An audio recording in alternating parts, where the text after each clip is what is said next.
ഒരുപക്ഷെ എല്ലാവർക്കും കാണാപ്പാഠം അറിയുന്നതായ ഒരു വാക്യത്തെ ആസ്പദമാക്കിയാണ് ഇന്ന് നാം വചനം ധ്യാനിക്കുവാനായിട്ട് പോകുന്നത്. റോമർക്ക് എഴുതിയ ലേഖനം 8-ാം അധ്യായം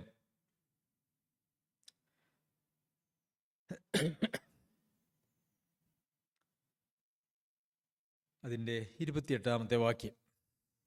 എന്നാൽ ദൈവത്തെ സ്നേഹിക്കുന്നവർക്ക്, നിർണയപ്രകാരം വിളിക്കപ്പെട്ടവർക്ക് തന്നെ സകലവും നന്മയ്ക്കായി കൂടി വ്യാപരിക്കുന്നു എന്ന് നാം അറിയുന്നു. പൗലോസ് അപ്പോസ്തലൻ റോമയിലെ വിശ്വാസികളോട് പറയുകയാണ്, ദൈവത്തെ സ്നേഹിക്കുന്നവർക്ക്, നിർണയപ്രകാരം വിളിക്കപ്പെട്ടവർക്ക് തന്നെ സകലവും നന്മയ്ക്കായി കൂടി വ്യാപരിക്കുന്നു എന്ന് നാം അറിയുന്നു. നിങ്ങൾ അറിയണം എന്നല്ല, നിങ്ങൾ ഒരിക്കൽ അറിയും എന്നല്ല, എന്ന് നാം അറിയുന്നു എന്നാണ്. ക്രിസ്തീയ ജീവിതത്തിൻ്റെ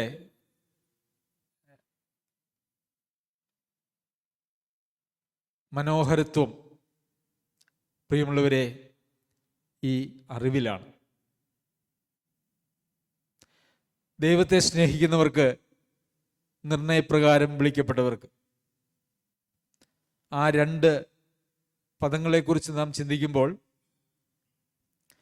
നമ്മുടെ ഭാഗത്തു നിന്ന് ഉണ്ടാകേണ്ടതായിട്ടുള്ള ഒരു കാര്യവും ദൈവത്തിൻ്റെ ഭാഗത്തു നിന്നും വരുന്നതായിട്ടുള്ള മറ്റൊരു കാര്യവും നമുക്കിവിടെ കാണുവാനായിട്ട് കഴിയും.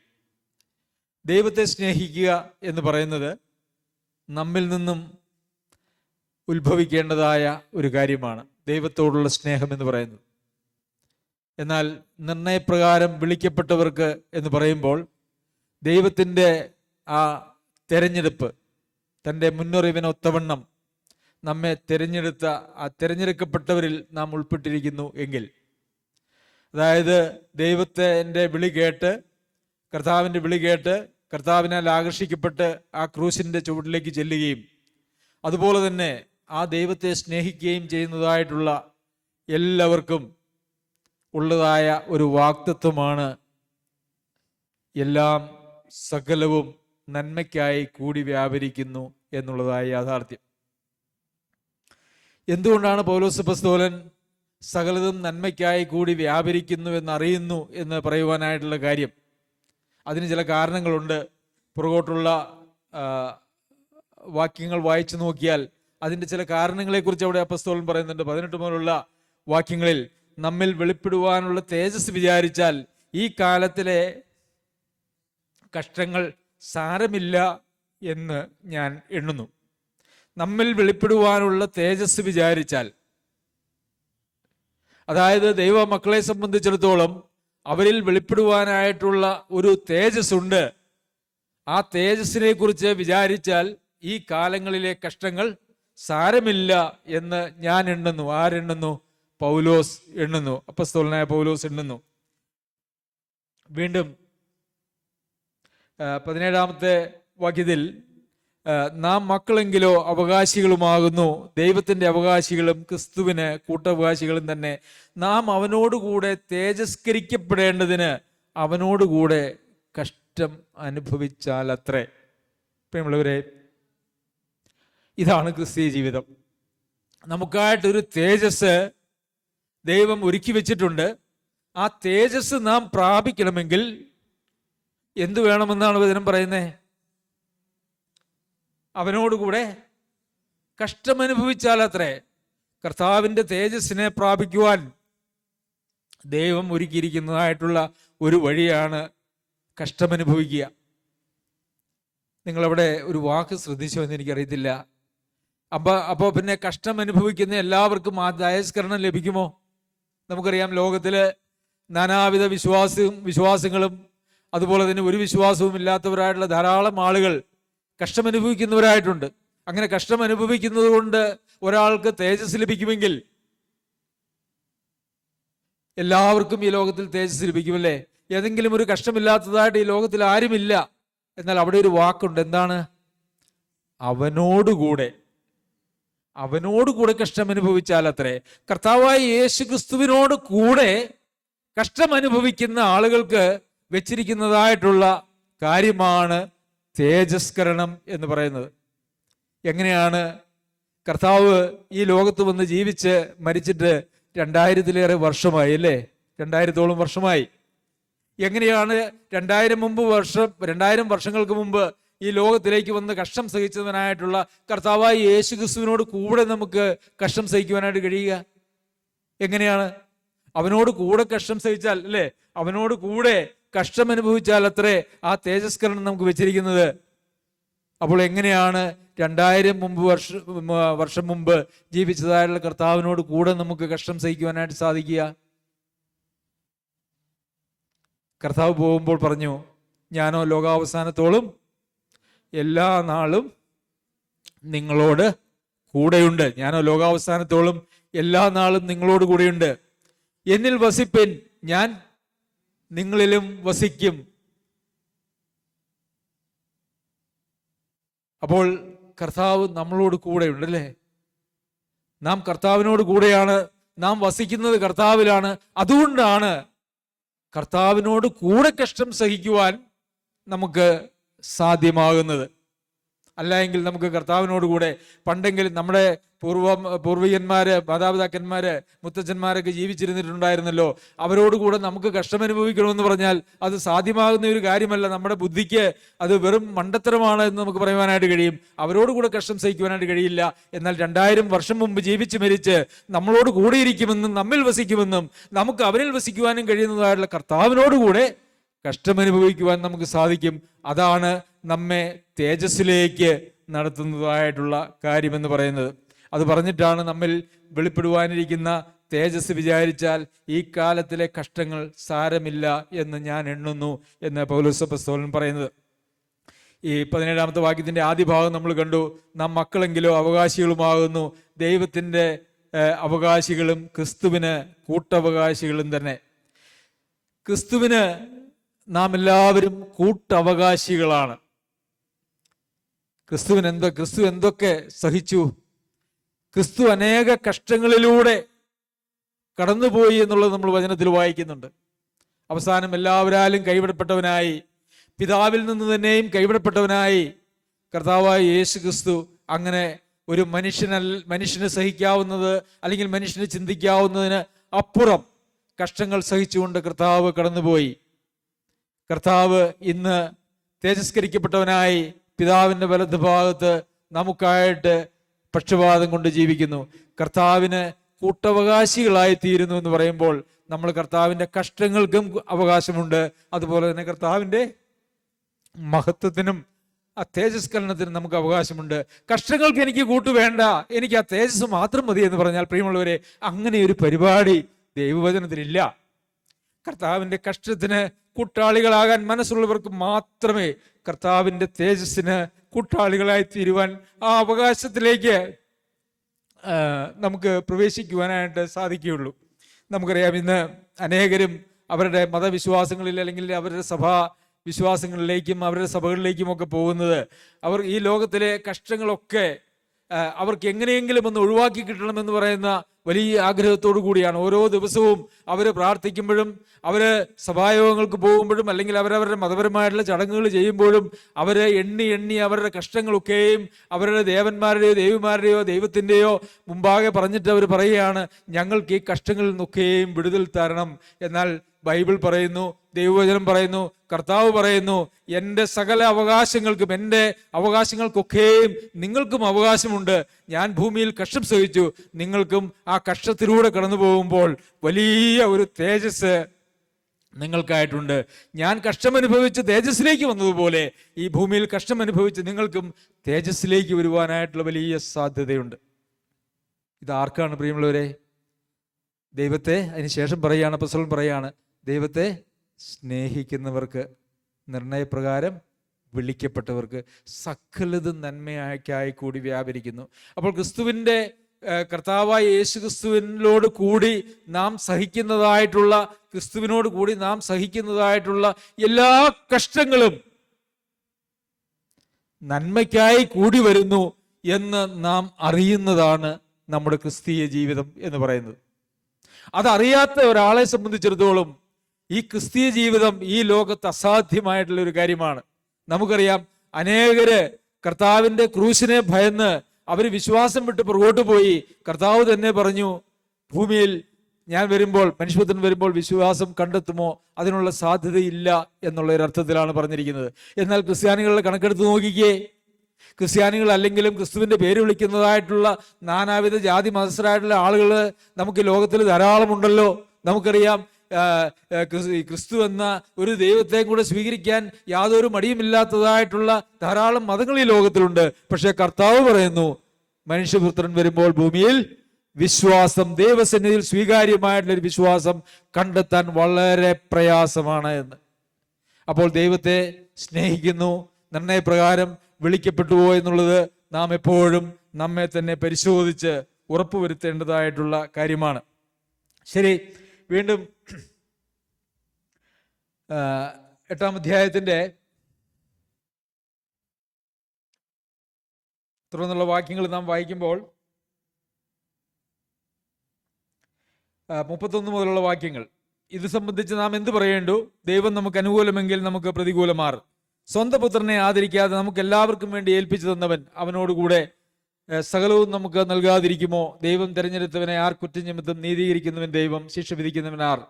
ക്രിസ്തുയേശു മരിച്ചവൻ, മരിച്ചിട്ട് ഉയർത്തെഴുന്നേറ്റവൻ തന്നെ. അവൻ ദൈവത്തിന്റെ വലതുഭാഗത്ത് നമുക്ക് വേണ്ടി പക്ഷപാതം ചെയ്യുന്നു. ക്രിസ്തുവിന്റെ സ്നേഹത്തിൽ നിന്നും നമ്മെ വേർപിരിക്കുന്നത് ആർ? പിന്നെ പൗലോസ് അപ്പോസ്തലൻ പറയുകയാണ്, ദൈവത്തിന്റെ വലതുഭാഗത്തിരുന്നു കൊണ്ട് നിങ്ങൾക്ക് വേണ്ടി ഇന്ന് പക്ഷപാതം ചെയ്യുന്ന ഒരു ക്രിസ്തുവുണ്ട്. ഇനി ക്രിസ്തുവിന്റെ സ്നേഹത്തിൽ നിന്നും നമ്മെ വേർപിരിക്കുന്നതാർ? പ്രിയമുള്ളവരെ, ക്രിസ്തുവിന്റെ സ്നേഹത്തിൽ നിന്ന് നമ്മെ വേർപിരിക്കുവാനായിട്ട് ഈ ലോകത്തില് എന്തെങ്കിലും കഴിയുമോ? ആർക്കെങ്കിലും കഴിയുമോ? നമ്മുടെ കൂട്ടുകാർക്ക് കഴിയുമോ? നമ്മുടെ ബന്ധുമിത്രാദികൾക്ക് കഴിയുമോ? ഈ ലോകത്തിൽ നമുക്കെന്തെങ്കിലും അനർത്ഥങ്ങളോ അപകടങ്ങളോ വന്നാൽ അതിന് ക്രിസ്തുവിന്റെ സ്നേഹത്തിൽ നിന്നും നമ്മെ വേർപിരിക്കുവാനായിട്ട് കഴിയുമോ? അല്ല, പിശാചും ഒരു ദൂതവർഗമുണ്ട്, അവർക്ക് നമ്മെ ക്രിസ്തുവിന്റെ സ്നേഹത്തിൽ നിന്ന് വേർപിരിക്കുവാൻ കഴിയുമോ? പൗലോസ് അപ്പോസ്തലന്റെ വാക്ക് പറഞ്ഞാൽ അപ്പോസ്തലൻ ഇപ്രകാരമാണ് പറയുന്നത്, കഷ്ടതയോ, 35-ാമത്തെ വാക്യം, കഷ്ടതയോ, സങ്കടമോ, ഉപദ്രവമോ, പട്ടിണിയോ, നഗ്നതയോ, ആപത്തോ, വാളോ നിന്നെ നിമിത്തം ഞങ്ങളെ ഇടപെടാതെ കൊല്ലുന്നു, അറുപ്പാനുള്ള ആടുകളെ പോലെ ഞങ്ങളെ എണ്ണുന്നു എന്ന് എഴുതിയിരിക്കുന്നുവല്ലോ. നിന്റെ നിമിത്തം ഇടപെടാതെ ഞങ്ങളെ കൊല്ലുന്നു, അതുപോലെ തന്നെ അറുപ്പാനുള്ള ആടുകളെ പോലെ ഞങ്ങൾ എണ്ണുന്നു. ഓരോ നിമിഷവും ഇടപെടാതെ, നിന്റെ നിമിത്തം ഞങ്ങളെ ഇടപെടാതെ കൊല്ലുന്നു. നമുക്കറിയാമല്ലോ, കൊല്ലുക എന്ന് പറയുന്നത് അത് ഒരിക്കൽ സംഭവിക്കുന്ന ഒരു കാര്യമാണ്. ഒരാളെ ഒരിക്കലാണ് കൊല്ലുന്നത്. എന്നാൽ ക്രിസ്തീയ ജീവിതം എന്ന് പറയുന്നത് ഇടപെടാതെ കൊല്ലുന്നതായിട്ടുള്ള ഒരു ജീവിതാനുഭവമാണ്. അതായത് മരണത്തിന്റെ അവസ്ഥയിലൂടെ കടന്നു പോകുന്നതായിട്ടുള്ള ഒരു സാഹചര്യം ജീവിതത്തിലുടനീളം നമ്മൾ അനുഭവിക്കുമ്പോൾ ആ തേജസ്കരണത്തെ ഓർത്ത് അതൊന്നും സാരമില്ല എന്നെണ്ണുന്ന ഒരു ജീവിതമാണ് ക്രിസ്തീയ ജീവിതം. ഇടപെടാതെ കൊല്ലുന്നു, അറുപ്പാനായിട്ട് ഉള്ള കുഞ്ഞാടിനെ പോലെ, അല്ലേ? ഒന്ന് ചിന്തിച്ചു നോക്കൂ. നമ്മെ അങ്ങനെ കൊണ്ടുപോയി കൊല്ലുവാനായിട്ട് ഏത് നിമിഷവും നമ്മെ കൊല്ലും എന്നുള്ളതായിട്ടുള്ള ഒരു അവസ്ഥയിൽ കൊണ്ടുപോയി വാളുകൊണ്ട് വെട്ടിക്കൊല്ലുക എന്ന് വിചാരിച്ചോളൂ. വാളുണ്ട്, കൊല്ലാൻ ആളുണ്ട്, നമ്മളെ കൊണ്ട് നിർത്തിയിട്ടുണ്ട്. അറുപ്പാൻ കൊണ്ടുപോകുന്ന കുഞ്ഞാടിനെ പോലെ ഞങ്ങളെ എണ്ണുന്നു. വാളുണ്ട്, കൊല്ലാൻ ആളുണ്ട്, നമ്മളെ അങ്ങനെ കൊല്ലാനായിട്ട് കൊണ്ട് നിർത്തിയിരിക്കുന്നു നമ്മുടെ ജീവിതകാലം മുഴുവൻ. അതുകൊണ്ടാണ് അറുപ്പാനുള്ള ആടുകളെ പോലെ ഞങ്ങളെ എണ്ണുന്നു. അങ്ങനെ ഒന്ന് ആലോചിച്ച് നോക്കൂ. ഈ ലോകത്തിലുള്ള നമ്മുടെ ജീവിതം എന്ന് പറയുന്നത് അങ്ങനെ അറുപ്പാൻ കൊണ്ടു നിർത്തിയിരിക്കുന്ന ഒരാടിനെ പോലെ ഏത് സമയത്തും മരണം അല്ലെങ്കിൽ അനർത്ഥങ്ങളും കഷ്ടങ്ങളും കടന്നു വരാവുന്നതായിട്ടുള്ള ഒരു ജീവിതമാണ് ക്രിസ്തീയ ജീവിതം എന്ന് പറയുന്നത്. അപ്പോൾ മാത്രമേ, അങ്ങനെയാണെങ്കിൽ മാത്രമേ ക്രിസ്തുവിനോടുകൂടെ നമുക്ക് കഷ്ടം അനുഭവിക്കുന്നു എന്ന് പറയുന്നുള്ള യാഥാർത്ഥ്യം നമ്മുടെ ജീവിതത്തിൽ അന്വർത്ഥമാകുകയുള്ളൂ. പക്ഷേ അതൊക്കെ നമ്മൾ സഹിക്കുന്നത് എന്തുകൊണ്ടാണെന്നറിയാമോ? അതൊക്കെയും സഹിക്കുന്നത് നമുക്ക് ലഭിക്കുവാനായിട്ടുള്ള ആ തേജസ് വിചാരിച്ചാൽ. ഈ ലോകത്തിൽ കഷ്ടം അനുഭവിക്കുന്നതിന് എന്തെങ്കിലും അർത്ഥമുണ്ടെങ്കിൽ അത് ക്രിസ്തുവിനോട് കൂടെ കഷ്ടം അനുഭവിക്കുന്നതിൽ മാത്രമേ ഉള്ളൂ. കാരണം അതിൻ്റെ അവസാനം എന്ന് പറയുന്നത് ഒരു വലിയ തേജസ്കരണമാണ്, വെളിപ്പെടുവാനുള്ളൊരു തേജസ്കരണമാണ്. അതല്ലാതെ ക്രിസ്തുവിനെ കൂടാതെ ഈ ലോകത്തിൽ എന്തെങ്കിലും കഷ്ടം അനുഭവിച്ചതുകൊണ്ട് ഇവിടെയും കഷ്ടം, അതിനുശേഷവും കഷ്ടം എന്നുള്ള ഒരൊറ്റ കാര്യം മാത്രമേ നമ്മുടെ മുമ്പിൽ ഉണ്ടാവുകയുള്ളൂ. അതുകൊണ്ട് ക്രിസ്തുവിനോട് കൂടെയാണ് നാം വസിക്കുന്നുവെങ്കിൽ, നാം ക്രിസ്തുവിലാണ് ആയിരിക്കുന്നതെങ്കിൽ, ക്രിസ്തു നമ്മളിലാണ് ആയിരിക്കുന്നതെങ്കിൽ, പ്രിയമുള്ളവരെ, കഷ്ടം സഹിക്കുന്നത് അതൊരു സന്തോഷമായിരിക്കും. നമ്മൾ കഴിഞ്ഞ ആഴ്ചയും അതിനെക്കുറിച്ച് ചിന്തിച്ചതാണ്. വലിയ കഷ്ടങ്ങളിലൂടെ കടന്നു പോകുമ്പോഴും ആനന്ദിക്കുന്നതായിട്ടുള്ളൊരവസ്ഥ. കാരണം എന്താണെന്നറിയാമോ? അത് സാരമില്ല എന്ന് എണ്ണുന്നതിന് കാരണം എന്താണെന്നറിയാമോ? നമുക്ക് മുമ്പിൽ വെച്ചിരിക്കുന്നതായിട്ടുള്ള ആ പ്രത്യാശ, ആ തേജസ്കരണം. കർത്താവ് കഷ്ടങ്ങളിലൂടെ കടന്നുപോയി തേജസ്കരിക്കപ്പെട്ടവനായി കർത്താവ് പിതാവിന്റെ വലതുഭാഗത്തിന് നമുക്ക് വേണ്ടി പക്ഷപാതം ചെയ്യുന്നു. നമ്മളും ആ ക്രിസ്തുവിന്റെ കഷ്ടങ്ങൾക്ക് കൂട്ടാളികളായി തീർന്നുകൊണ്ട് നാമും ആ ജീവിതയാത്ര അങ്ങനെ കഴിക്കുകയാണ്. എന്നിട്ട് നാം ആ കർത്താവിനോട് കൂടെ നാം എത്തിച്ചേരുവാനായിട്ട് പോവുകയാണ്. കഷ്ടങ്ങൾക്ക് അർത്ഥമുണ്ടാകുന്നത് അത് കർത്താവിനോട് കൂടെ സഹിക്കുമ്പോഴാണ്. പ്രിയമുള്ളവരെ, കഷ്ടങ്ങൾ നമുക്ക് എല്ലാവർക്കും ഉണ്ട്. പക്ഷേ കർത്താവിനോട് കൂടിയാണോ നാം കഷ്ടം സഹിക്കുന്നത് എന്നുള്ളത് നാം ഓർക്കണം. നമ്മെ സ്നേഹിച്ചവൻ മുഖാന്തരം ഇതിലൊക്കെയും പൂർണ്ണ ജയം പ്രാപിക്കുന്നു. ഏതിലൊക്കെയും? ഇടവിടാതെ കൊല്ലുന്നതായ ഒരു ജീവിതം. ഒരിക്കലല്ല, മരണം എന്ന് പറയുന്നത് ഒരു മനുഷ്യനെ സംബന്ധിച്ചിടത്തോളം ഒരിക്കൽ കൊന്നു കഴിഞ്ഞാൽ പിന്നെ അവിടെ ഇല്ല. പക്ഷെ ഇടപെടാതെ കൊല്ലുന്നതായിട്ടുള്ള ജീവിതാനുഭവം, അതുപോലെ തന്നെ അറുപ്പാൻ കൊണ്ട് നിർത്തി ഇരിക്കുന്നതായിട്ടുള്ള ഒരു ആടിന്റെ അനുഭവം ജീവിതത്തിലുടനീളം അനുഭവിക്കുക. ഇതിലൊക്കെയും എങ്ങനെയാണ്? നമ്മെ സ്നേഹിച്ചവൻ മുഖാന്തരം ഇതിലൊക്കെയും പൂർണ്ണ ജയം പ്രാപിക്കുന്നു. അവിടെ ഭാഗികമായിട്ടുള്ള ജയമെന്ന് അവിടെ ഇല്ല. അവിടെ ഒരു തോൽവിയുടെ പ്രശ്നം പോലും അവിടെ ഇല്ല. തോറ്റുപോകുന്നു എന്നൊന്നില്ല. കാരണം എന്താണ്? പൗലോസ് അപ്പോസ്തലൻ പറയുന്നു, മരണത്തിനോ ജീവനോ ദൂതന്മാർക്കോ വാഴ്ചകൾക്കോ അധികാരങ്ങൾക്കോ ഇപ്പോഴുള്ളതിനോ വരുവാനുള്ളതിനോ ഉയരത്തിനോ ആഴത്തിനോ മറ്റ് യാതൊരു സൃഷ്ടിക്കോ നമ്മുടെ കർത്താവായ യേശു ക്രിസ്തുവിലുള്ള ദൈവസ്നേഹത്തിൽ നിന്നും നമ്മെ വേർപിരിക്കാൻ കഴിയുകയില്ല എന്ന് ഞാൻ ഉറച്ചിരിക്കുന്നു. ഇതിനപ്പുറം പറയാനായിട്ട് ഈ ലോകത്തിൽ ഒരു പ്രതിഭാസവുമില്ല, ഒരു സംഭവവുമില്ല, ഒരു വ്യക്തിയുമില്ല, ഒരു ദൂതന്മാരുമില്ല, ഒന്നുമില്ല. ഇനി വരുവാൻ എന്തെങ്കിലും ഉണ്ടെങ്കിൽ അതും കർത്താവായ യേശു ക്രിസ്തുവിലുള്ള ദൈവസ്നേഹത്തിൽ നിന്നും എന്നെ വേർപിരിക്കുവാൻ കഴിയുകയില്ല എന്നാണ് ഇവിടെ അപ്പോസ്തലൻ പറയുന്നത്. ശരി, നമ്മൾ വീണ്ടും ആ രണ്ട് പദങ്ങളിലേക്ക് വരികയാണ്. തന്നെ സ്നേഹിക്കുന്നവർക്ക്, നിർണയപ്രകാരം വിളിക്കപ്പെട്ടവർക്ക്, അവർക്ക് മാത്രമുള്ളതാണ് കേട്ടോ ഇത്. കഷ്ടം സഹിക്കുന്ന എല്ലാവർക്കുമില്ല, കഷ്ടത്തിലൂടെ കടന്നു പോകുന്നതായിട്ടുള്ള എല്ലാവർക്കും ഇതില്ല. ക്രിസ്തുവിനോടുകൂടെ കഷ്ടം സഹിക്കുന്നവർക്ക് മാത്രമേ ഉള്ളൂ. അവരുടെ ജീവിതം, ഈ ലോകത്തിലെ ജീവിതം ഒട്ടും ശുഭമല്ല. അത് കഷ്ടതകൾ നിറഞ്ഞത് തന്നെയായിരിക്കും. അത് ഓരോരുത്തർക്കും ഓരോ നിലയിലാണ് എന്നുള്ളത് മാത്രമേ ഉള്ളൂ. എന്നാൽ ആ കഷ്ടങ്ങളിലൂടെ കടന്നു പോകുമ്പോൾ നമ്മൾ ഉറപ്പാക്കേണ്ടതായിട്ടുള്ള രണ്ട് കാര്യങ്ങളുണ്ട്. നാം ദൈവത്തെ സ്നേഹിക്കുന്നവരാണോ, നിർണയപ്രകാരം വിളിക്കപ്പെട്ടവരാണോ? ശരി, നമുക്ക് പത്രോസ് എഴുതിയ 2-ാം ലേഖനത്തിലേക്ക് വരാം.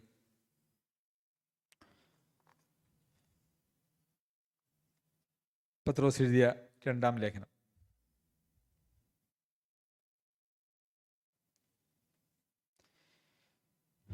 നാം ദൈവത്തെ സ്നേഹിക്കുന്നു എന്ന് പറയുന്നത് എങ്ങനെയാണ് നമ്മുടെ ജീവിതത്തിൽ വെളിപ്പെടുന്നത്?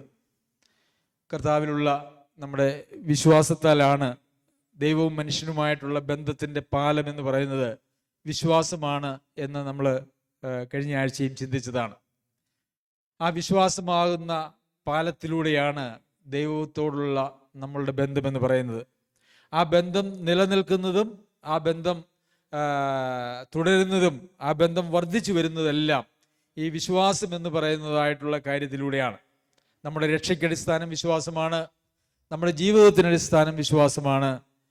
എൻ്റെ നീതിമാൻ വിശ്വാസത്താൽ ജീവിക്കും എന്ന് നമ്മൾ വായിക്കുന്നുണ്ടല്ലോ. അപ്പോൾ വിശ്വാസമാണ് യഥാർത്ഥത്തിലുള്ളതായ ദൈവസ്നേഹത്തിൻ്റെ ഉരകല്ല് എന്ന് പറയുന്നത്. നാം ഒരാളെ ഏറ്റവും അധികമായി വിശ്വസിക്കുന്നുവെങ്കിൽ അവരെ നാം എത്രയോ സ്നേഹിക്കും. സ്നേഹിക്കുന്നവരെയാണ് നമ്മൾ വിശ്വസിക്കുന്നത്.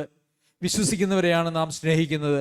അപ്പോൾ ദൈവത്തോടുള്ള വിശ്വാസം എന്ന് പറയുന്നതും ദൈവത്തോടുള്ള സ്നേഹം എന്ന് പറയുന്നതും യഥാർത്ഥത്തിൽ ഒന്ന് തന്നെയാണ് എന്ന് നമുക്ക് കാണുവാനായിട്ട് സാധിക്കും. ഇവിടെ സ്നേഹത്തെക്കുറിച്ച്, ദൈവത്തോടുള്ള വിശ്വാസത്തെക്കുറിച്ച് നമുക്കിവിടെ കാണുവാനായിട്ട് സാധിക്കും. നമ്മളെല്ലാവരും, രക്ഷിക്കപ്പെട്ടതായുള്ള എല്ലാ ആളുകളും വിശ്വാസത്താലാണ് ദൈവത്തിൻ്റെ കൃപയാൽ രക്ഷിക്കപ്പെട്ടത് എന്നുള്ളത് നമുക്കറിയാം. എന്നാൽ ഈ വിശ്വാസം എന്ന് പറയുന്നത് അതങ്ങനെ രക്ഷിക്കപ്പെടുന്ന ദിവസം നമുക്കുണ്ടായിരുന്നതായിട്ടുള്ള വിശ്വാസം അത് അങ്ങനെ തന്നെ നിലനിൽക്കുന്നതായിട്ടുള്ള ഒരു കാര്യമല്ല. ആ വിശ്വാസത്തോട് ധാരാളം കാര്യങ്ങൾ ഒരു ജീവിതകാലത്ത് വർദ്ധിച്ചു വരേണ്ടത് ആവശ്യമാണ്. എന്തൊക്കെയാണ് ഈ വിശ്വാസത്തോട് വർദ്ധിച്ചു വരുവാനായിട്ടുള്ള കാര്യങ്ങൾ? വിശ്വാസത്തോട് വീര്യം എന്ന് പറഞ്ഞാൽ അതിന് ഉത്സാഹം എന്ന് നമുക്ക് വേണമെങ്കിൽ പറയാം. അതിനോട് ഇതൊരു പഴയ മലയാള ഭാഷയാണ്. നല്ല വീര്യമുള്ളവരായിരിക്കുക എന്നൊക്കെ പറഞ്ഞാൽ നമുക്കറിയാമല്ലോ. നല്ല ഉത്സാഹമുള്ളവരായിരിക്കുക. വിശ്വാസത്തോട് പ്രിയമുള്ളവരെ നമ്മൾ ഈ ഉത്സാഹം കൂട്ടേണ്ടതായിട്ടുള്ള ആവശ്യമുണ്ട്. പലപ്പോഴും നമ്മുടെ ഉത്സാഹം കെട്ടുപോയോ എന്ന് എനിക്കൊരു സംശയമുണ്ട്. നമുക്ക് കൈ കൊട്ടിയൊക്കെ ഒച്ചത്തിൽ പാട്ട് പാടാമെന്ന് പറഞ്ഞാൽ പലപ്പോഴും കൈ കൊട്ടാൻ ആളുകൾക്കൊക്കെ ഒരു മടിയാണ്. നമ്മൾ കുറച്ചു കാലം കൈ കൊട്ടാതെയൊക്കെ ഇരുന്നു.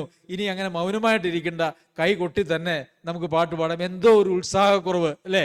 അത് പാട്ട് പാടുന്നതിൽ മാത്രമല്ല, വിശ്വാസത്തോട് ഉത്സാഹം കൂട്ടണം അല്ലെങ്കിൽ വീര്യം കൂട്ടണം എന്ന് പറയുമ്പോൾ അത് കൈകൊട്ടുന്നതിലും പാട്ടുപാടുന്നതിലും മാത്രമല്ല, നമ്മുടെ ജീവിതത്തിൻ്റെ എല്ലാ മേഖലകളിലും കർത്താവിനെ സ്നേഹിക്കുന്നതിൽ, സേവിക്കുന്നതിൽ, കർത്താവിൻ്റെ പരിപാടിയായിരിക്കുന്ന സഭയിൽ പങ്കാളികളാകുന്നതെങ്കിൽ നമുക്കതിനൊരു ഉത്സാഹം വേണം.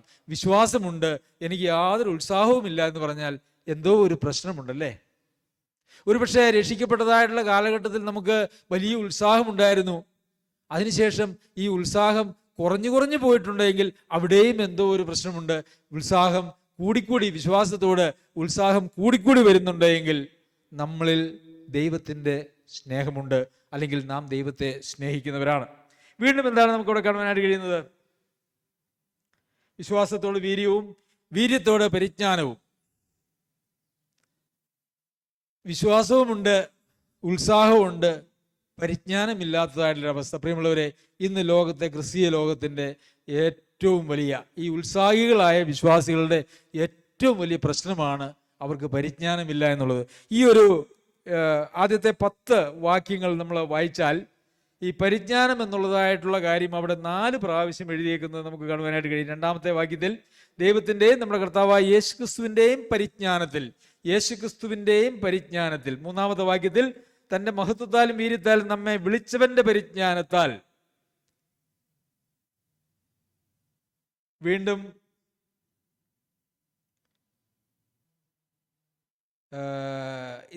വീര്യത്തോട് പരിജ്ഞാനവും എന്ന് നമ്മൾ വായിക്കുന്നുണ്ട്.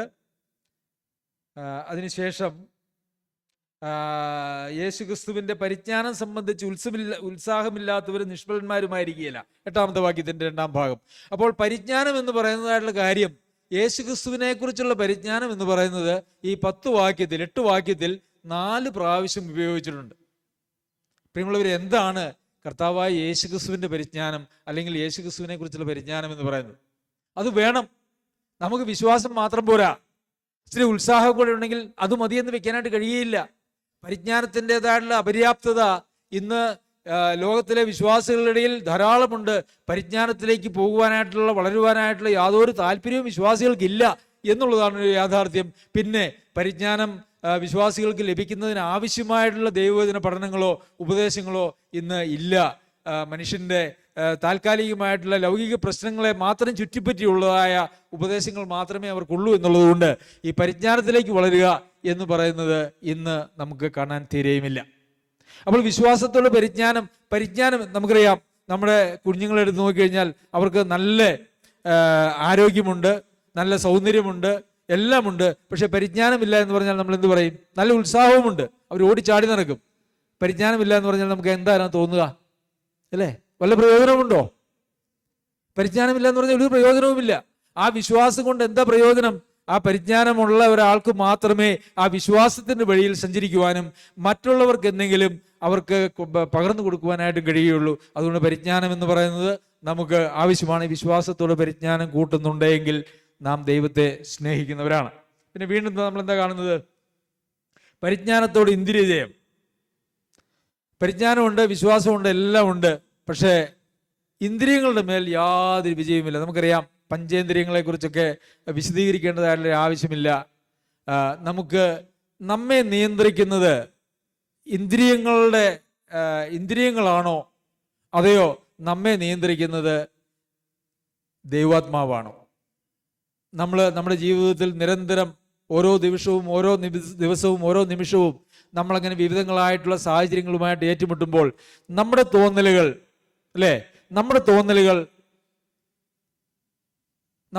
നമ്മളെക്കുറിച്ച് തന്നെ ചിന്തിക്കുന്നതായിട്ടുള്ള കാര്യങ്ങൾ, അല്ലെങ്കിൽ നമുക്ക് ലോകത്തെക്കുറിച്ചുള്ള പരിജ്ഞാനം, ഇതൊക്കെയാണോ നമ്മെ നിയന്ത്രിക്കുന്നത്? അതെയോ ദൈവാത്മാവ് ദൈവവചനത്തിലൂടെ വെളിപ്പെടുത്തിയിരിക്കുന്നതായിട്ടുള്ള ആലോചനകളാലാണോ നാം നിയന്ത്രിക്കപ്പെടുന്നത്? ഇന്ദ്രിയങ്ങളുടെ മേൽ വിജയമില്ലാത്ത ആളുകൾ നിയന്ത്രിക്കുന്നത് എന്താണെന്നറിയാമോ? അവരവരുടെ ജഡമാണ് അവരെ നിയന്ത്രിക്കുന്നത്. ജഡത്തിലാണ് ഈ പഞ്ചേന്ദ്രിയങ്ങളും ഉൾക്കൊള്ളുന്നത് എന്ന് നമുക്കറിയാമല്ലോ. ആത്മാവിനാൽ നിയന്ത്രിക്കപ്പെടുക എന്ന് പറഞ്ഞൊരു വഴിയുണ്ട്, നമ്മുടെ ജഡത്താൽ നിയന്ത്രിക്കപ്പെടുക എന്ന് പറയുന്നൊരു വഴിയുണ്ട്. ഇന്ദ്രിയ ജയം എന്ന് പറഞ്ഞാൽ നമ്മുടെ ജഡം നമ്മെ നിയന്ത്രിക്കുവാനായിട്ട് വിട്ടുകൊടുക്കാത്തതായിട്ടുള്ള ആത്മാവിൻ്റെ സ്വരത്തിന് വേണ്ടി കാത്തിരുന്ന്, അല്ലേ, അതൊരല്പം കാത്തിരിപ്പ് ആവശ്യമുള്ളൊരു കാര്യമാണ്. നമ്മളതിനെക്കുറിച്ച് ചിന്തിച്ചിട്ടുണ്ട്. എന്തുകൊണ്ടാണ് ഹൃദയങ്ങളെ പരിശോധിക്കുന്നവൻ ആത്മാവിൻ്റെ ഇഷ്ടം ഇച്ഛ എന്ത് എന്നറിയുന്നത്? ഹൃദയങ്ങളെ പരിശോധിക്കണമെങ്കിൽ ഒരല്പ സമയം വേണം. അതുകൊണ്ടാണ് നിങ്ങൾ പറയുവാൻ തിടുക്കം കൂട്ടണ്ട, നിങ്ങൾ കേട്ടോളൂ, പറയുവാൻ തിടുക്കം കൂട്ടണ്ട. കാരണം നിങ്ങൾ കേട്ടിട്ട് നിങ്ങളുടെ ഹൃദയങ്ങളെ പരിശോധിച്ചാൽ മാത്രമേ ആത്മാവിൻ്റെ ഇച്ഛ എന്ത് എന്നുള്ളത് ആളുകൾക്ക് മനസ്സിലാക്കുവാനായിട്ട് സാധിക്കുകയുള്ളൂ. അപ്പോൾ ഈ പരിജ്ഞാനം നമ്മളിൽ വരണം. അതോടൊപ്പം തന്നെ നമ്മൾ ജഡത്തെ അനുസരിച്ച് ജീവിക്കുന്നതല്ല, ആത്മാവിനെ അനുസരിച്ച് ജീവിക്കുന്ന നിലയിൽ ഇന്ദ്രിയങ്ങളുടെ മേൽ വിജയമുള്ളവരായിട്ട് നാം തീരണം. ഈ പരിജ്ഞാനം എന്ന് പറഞ്ഞാൽ എന്താണ്? യേശുക്രിസ്തുവിനെ കുറിച്ചുള്ള പരിജ്ഞാനം എന്നാണ് മിക്കവാറും ഒക്കെ ഉപയോഗിച്ചിരിക്കുന്നത്. അവനെക്കുറിച്ചുള്ള പരിജ്ഞാനം, അവൻ്റെ പരിജ്ഞാനം, ഇത്രയേ ഉള്ളൂ. വളരെ സിമ്പിളാണ്. അത് വലിയ ഗഹനമായിട്ടുള്ള കാര്യമൊന്നുമല്ല. ആ സാഹചര്യത്തിൽ കർത്താവായിരുന്നുവെങ്കിൽ എങ്ങനെ പറയുമായിരുന്നു, എങ്ങനെ ചിന്തിക്കുമായിരുന്നു, എന്ത് ചെയ്യുമായിരുന്നു? ഇത്രയേ ഉള്ളൂ. വളരെ സിമ്പിളാണ്. പക്ഷെ അത് മനസ്സിലാക്കുന്നത് നിസ്സാരമായിട്ടുള്ളൊരു കാര്യമല്ല. അതിന് തഴക്കത്താൽ അഭ്യസിച്ച ഇന്ദ്രിയങ്ങളുള്ളവരായി പ്രായമായവർക്ക് മാത്രമേ ഓരോ സാഹചര്യത്തിലും കർത്താവാണെങ്കിൽ എന്ത് ചെയ്യുമായിരുന്നു എന്നുള്ളത് തീരുമാനിക്കാനായിട്ട് കഴിയുള്ളൂ. ഞാൻ കഴിഞ്ഞ അനേക വർഷങ്ങളിൽ ഈ വിശ്വാസ ജീവിതത്തിൽ സഞ്ചരിച്ചപ്പോൾ എൻ്റെ ജോലിയും ട്രാൻസ്ഫറും പഠനവും ഒക്കെ ആയിട്ട് ഞാൻ അങ്ങനെ പല സഭകളിൽ ഞാനങ്ങനെ അംഗമായിരുന്നിട്ടുണ്ട്. ഒരു 10-15 സഭകളിൽ അംഗമായിരുന്നിട്ടുണ്ട്. അപ്പോൾ അവിടെയൊക്കെയും ഞാൻ കണ്ടിട്ടുള്ളതായിട്ടുള്ളൊരു കാര്യം, നമുക്ക് സ്വാഭാവികമായിട്ടും കുടുംബങ്ങളിൽ അംഗങ്ങൾ തമ്മിൽ ഒക്കെ പ്രശ്നങ്ങളൊക്കെ, അഭിപ്രായ വ്യത്യാസങ്ങളൊക്കെ ഉണ്ടാകുന്നത് പോലെ തന്നെ സഭകളിലും കുടുംബങ്ങളിലും ഒരുപക്ഷെ ബാങ്കിൽ വരുന്നതായിട്ടുള്ള, എൻ്റെ മുമ്പിൽ വന്നതായിട്ടുള്ള കസ്റ്റമേഴ്സിൻ്റെ ഇടയിലും ഒക്കെ അങ്ങനെ സർവ്വസാധാരണമാണ് ഈ പ്രയാസങ്ങൾ, പ്രശ്നങ്ങൾ എന്ന് പറയുന്നത്. അപ്പോൾ ഈ പ്രശ്നങ്ങൾ ഉൾപ്പെട്ടിരിക്കുന്നതായിട്ടുള്ള രണ്ടാളുകളും അവരവരുടെ ഭാഗം ശരിയാണെന്നാണ് എപ്പോഴും പറയുക, അല്ലേ? ഞാൻ തെറ്റിപ്പോയി എന്ന് സാധാരണഗതിയിൽ ആരും പറയാറില്ല. എല്ലാവരും എന്താ പറയുക? ആദാമിനോട് ദൈവം ചോദിച്ചു, നീ എന്തിനാ പഴം തിന്നതെന്ന്. ആദാം എന്താ പറഞ്ഞേ? നീ എൻ്റെ കൂടെ ഇരിക്കാൻ തന്ന സ്ത്രീ അവളെ കാരണക്കാരി എന്ന് പറഞ്ഞു. ഹവ്വായോട് ചോദിച്ചു, നീ എന്താ അങ്ങനെ തിന്നെന്ന് ചോദിച്ചു. എന്താ പറഞ്ഞേ?